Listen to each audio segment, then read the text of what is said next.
Формула Штайнмаєра або під чим підписався Леонід Кучма у Мінську. Головна тема, яку обговорюють сьогодні у Верховній Раді. Зранку до парламенту для зустрічі з головами фракцій прибув президент. Переконував, що про капітуляцію України взагалі не йдеться, але пояснити свою позицію з трибуни Верховної Ради не захотів. Тож, що чекає на Україну після підписання цієї формули Штайнмаєра, народні депутати з цього приводу гаряче дискутували під куполом Ради. Подробиці дивіться далі. 10 ранку, а місця депутатів з президентської фракції порожні. Так само, як і президія. Усе тому, що вони на зустрічі з Володимиром Зеленським за зачиненими дверима. По завершенню пояснюють, говорили про ту саму формулу. Точніше, слухали президента. Але деталей не називають. Президент сказав, зради немає. Вони вірять. Немає взагалі жодного, навіть натяку на якісь там капітуляції і порушення інтересів України. Немає ніякої. Я не можу, на жаль, казати вам, якісь є закрита частина переговорів. Не можемо зараз комунікувати це в суспільстві. Пам'ятаєте, як це було з обміном полонених? От зараз я можу гарантувати, що все нормально. Детальніше спробував пояснити суть підписаного дипломат Богдан Яременко. Отже, закон про особливий статус Донбасу почне діяти після місцевих виборів там. Але зі звітом ОБСЄ, що вони пройшли демократично. А головне, за словами депутата, ця формула – це передумова для діалогу президентів у нормандському форматі. Всі ці червоні лінії чітко окреслені президентом України Володимиром Зеленським неодноразово і публічно, і дозволю собі таку вольготність сказати сьогодні на зустрічі із керівниками фракцій депутатських у Верховній Раді, і з керівниками із фракцією партії «Слуга народу». А саме ці червоні лінії – це те, що будемо відстоювати ми, депутати партії «Слуга народу», тоді, коли дійсно справа дійде до опрацювання закону.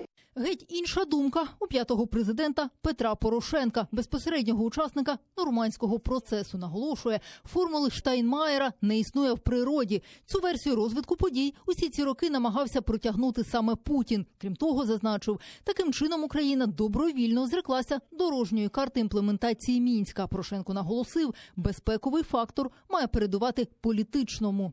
Наголошую на тому про пріоритет безпекового компоненту, який має передувати політичному. Про виведення російських військ з нашої території. Про виведення важкої техніки і артилерії. Про роззброєння незаконних військових формувань. Про забезпечення діяльності політичних партій, кандидатів від України. Про участь в виборах тимчасово переміщених осіб і про контроль над кордоном. Це все є в Мінську. І це ми маємо забезпечити як передумову початку політичного процесу. На жаль, зараз єдине, що ми отримали, це удар по світовій солідарності на підтримку України.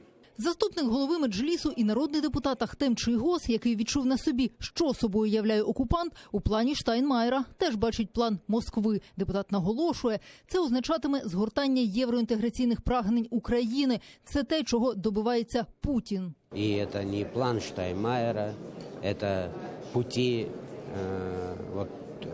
той задачі, цілі, шаги реалізації Путіна по Україні. Я очень сильно беспокоюсь, что далее будут свернуты евроатлантические вопросы интеграции. Именно этого добивается Путин.